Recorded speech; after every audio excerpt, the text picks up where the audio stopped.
Hey folks, as you know, we recently started our second unit, Reading to Understand Our World, in which we will be reading a variety of texts specifically selected to help us understand the differing viewpoints from around the world that help us understand the complex world in which we live.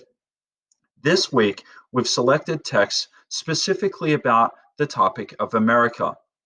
Why? Well, obviously, it's a big part of the world that we live in. Also, the decision that's being made this week in the federal election will affect the world in a lot of different ways. So it makes sense for us to talk about. With that said, Ms. Hanson, Ms. Carpenter, and myself understand that this is a very sensitive topic right now. We understand that a lot of students have very, very strong feelings, either one way or another, about the election.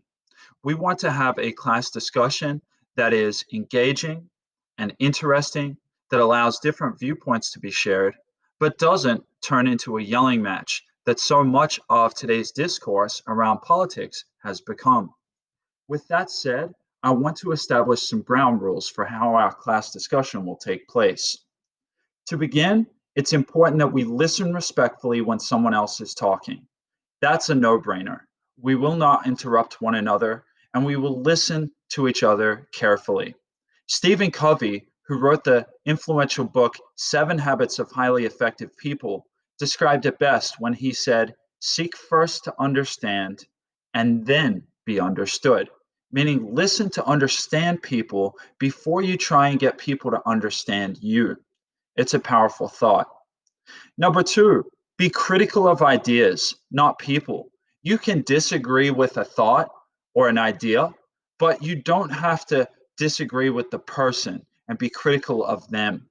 So please be careful with your language today and be respectful as you're communicating your ideas.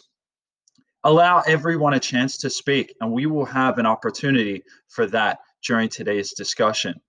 Please make sure that your voice is only one of the crowd and not overtaking the conversation. Number four, ask for clarification if you're unclear on something.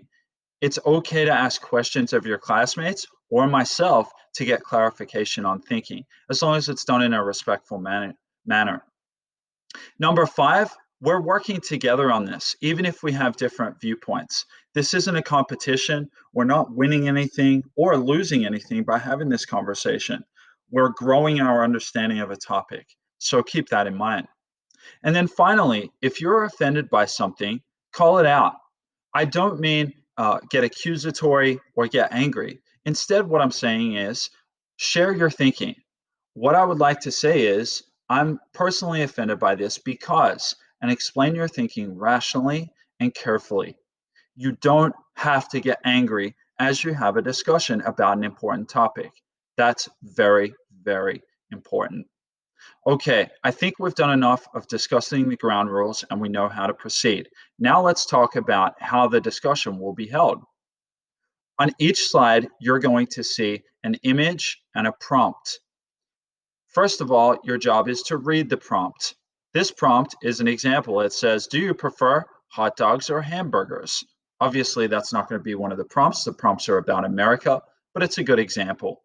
You're going to respond on the slide with a Post-it note with your thinking, making sure to include your initials and your class period at the end of your Post-it. Afterwards, we'll do a round robin in which a number of you will get the opportunity to share, and eventually everyone will have a chance to talk about their thinking during this activity.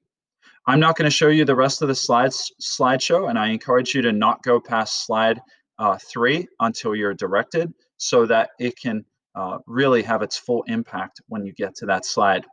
I look forward to having a robust, engaging, and ultimately very, very considerate and respectful conversation with you all. Let's get to it.